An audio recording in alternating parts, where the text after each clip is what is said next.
I don't remember how many times my mother cried that day. Maybe a few, maybe, maybe hundreds.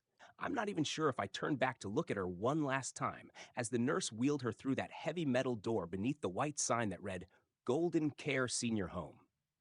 But I remember one thing clearly. I exhaled with relief. Maybe I was a terrible son. No, I know I was a terrible son. My mother was a strange woman. She had no friends, no hobbies, never watched TV. Her entire life revolved around me. When I was a child, she worked 3 jobs: house cleaning, dishwashing, laundry for local hotels. Back then, I used to wonder why she couldn't be like other moms: prettier, better dressed, less clingy. I hated how she'd wait at the door every day when I got home from school, asking if I'd eaten, how my grades were, if I was walking safely. I hated it because I was ashamed. My name's Mark. At the time, I was 32 years old, working steadily in interior design. I had just married Emily, a beautiful, sophisticated woman, who didn't like my mother very much. It's nothing personal, Mark, she once said, but your mom makes me feel suffocated. She looks at me like I'm stealing her son.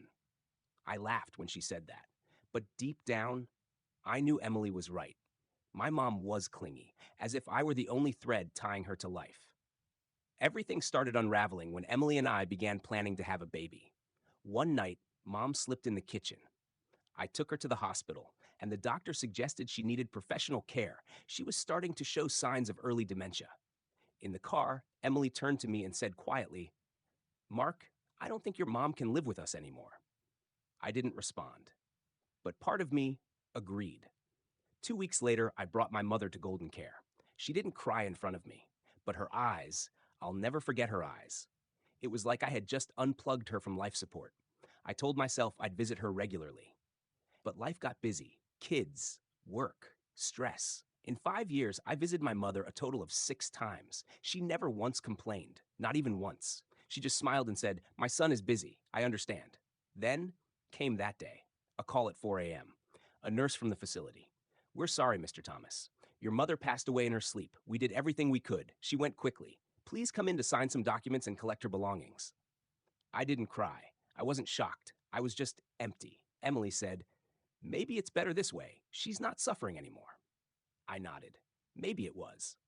That afternoon, I drove to the nursing home alone. The manager handed me a small cardboard box. Inside, a worn-out journal, a faded wool scarf, and a sealed envelope. I was going to throw the envelope away, but something stopped me. It was labeled in my mother's shaky handwriting, To my beloved son Mark, open only after I'm gone. My hands trembled as I opened it, and the first line made my heart stop cold. Have you ever wondered why you have no memories of your father? To be Have you ever wondered why you have no memories of your father? That single line cut through me like a knife. I had wondered, of course, many times. But every time I asked, Mom would just give me a tired smile and say, He's gone. That's all that matters. And I, being the selfish, distracted son I was, never pushed for more. Now I was holding a letter that promised to reveal something I hadn't even realized I needed to know. I sat down on the edge of my car's back seat, right there in the parking lot of the nursing home, and read. You were only 3 years old when it happened.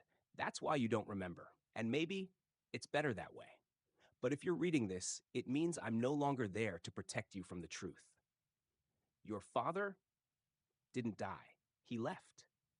He didn't leave us. He left you. I felt my stomach turn. My throat tightened as if invisible hands were choking me. He wanted me to give you up. The letter continued.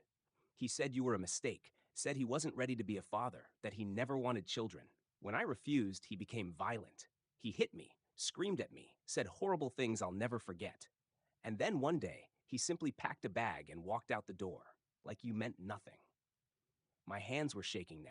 I looked around as if the air itself had turned heavy. My own heartbeat echoed in my ears. I told you he was dead because I wanted you to grow up believing he had loved you. I wanted you to have peace, to never feel unwanted. But maybe I was wrong. Maybe I should have told you everything, especially now that he's come back. I froze. Come back? The letter was dated 6 months ago. He came to the nursing home one rainy Thursday. He looked different, older, broken, tired, but I recognized him immediately. He asked about you. He said he regretted everything, that he had tried to find you, that he'd made mistakes, but he wanted to make it right. I didn't know what to say. I still don't. So I told him to write you a letter. I didn't promise to give it to you, but I kept it. I reached into the bottom of the box again, and there it was, a second envelope, thicker, heavier. It was sealed. On the front, in a handwriting I didn't recognize, were the words, "To my son, if you can ever forgive me." I couldn't breathe. I couldn't think. I wasn't ready. I didn't even know if I wanted to open it. But something inside me, maybe the boy I used to be, needed to know. I tore it open. Inside was a letter. 3 pages, front and back. The handwriting was messy, desperate, full of crossed out lines and rewrites. He had clearly written it in one sitting, raw, unfiltered. "Mark, if you're reading this, then your mother gave you the letter. I begged her to, but I wouldn't have blamed her if she didn't. I don't know where to begin. I left. I abandoned you. There's no excuse, but I want to tell you why. I was a coward, a drunk, an angry, selfish man who thought fatherhood would ruin his life. I didn't understand love then. Not yours, not your mother's. I spent the next 20 years running from that moment. I tried to drink it away, fight it away. I got in trouble. I burned bridges, and every time I looked in the mirror, I hated what I saw. The words started to blur. I had to blink several times to keep reading. I don't expect forgiveness. I don't deserve it. I only wanted you to know that you were never the problem. You were never the mistake. I was. Your mother never stopped loving you, never stopped protecting you. She gave up everything for you, even her pride, even her health. She saved every birthday card you drew, every old report card, every photograph. If you're angry with me, that's okay, but don't take it out on her. She was the only real parent you ever had. That was the end. No address, no phone number, no return path. Just the truth. And it hit me like a wave I never saw coming. All these years I thought my mother was clinging to me because she was lonely. But no, she was holding on because she knew she was all I had left, and I had thrown her away. I sat in my car for what felt like hours, the sun slowly sinking beyond the hills, the letter clutched in my hands like it weighed 1,000 pounds. Somewhere in the distance, a church bell rang, and I wept. Not for her, but for me. The next few days passed in a blur. I couldn't eat. I barely slept. My mind kept replaying that letter from my father over and over, like a cruel loop with no pause button. Every time I closed my eyes, I saw my mother's face the day I left her at the nursing home. How she didn't cry in front of me. How she just smiled that broken smile. And I hated myself for it. I attended her funeral alone. Emily stayed home with the kids, said it was best they didn't see me like that. I didn't argue. I couldn't. There were only 4 people at the service: a nurse, a neighbor, a volunteer from the church, and me. It felt wrong. This woman who had carried me through life, who had suffered in silence, who had protected me from a truth that would have crushed me as a boy. Now buried under a slab of stone with no flowers, no music, no one to say her name out loud but me. And I didn't even know what to say. I stood there, staring at her name carved into the granite, and all I could whisper was, "I'm sorry, Mom." But the wind didn't reply. Back at home, I started going through the rest of her journal. Most of it was just daily entries, descriptions of her meals, the nurses, the small things that brought her joy, like when someone brought her mango pudding on Wednesdays. But then I found something else, tucked between 2 pages, near the back, a photo. It was old, slightly bent, black and white. My mother, holding me in her arms as a baby. She looked so young, so proud, so full of life. On the back, in faded ink, she had written, "Even if the whole world leaves you, I never will." My knees buckled. I cried like a child that night, curled up in the living room floor. No dignity, no excuses left, just regret and grief. A week later, I received a phone call that I wasn't expecting. A man's voice, older, shaky, familiar in a way that chilled me. "Is this Mark Thomas?" I froze. "Yes, who's this?" There was a pause. Then, "I'm the man who wrote you a letter, your father." Silence. I didn't know what to say. My chest tightened. I could barely breathe. I didn't mean to disturb you, he continued. I just wanted to say thank you for reading it. "How did you get this number?" I asked, barely above a whisper. "Your mother gave it to me, years ago, said only to use it if she passed." I sat down on the edge of my bed, heart racing. "She said you deserved the truth, even if it hurt." I closed my eyes. So now what? I asked him.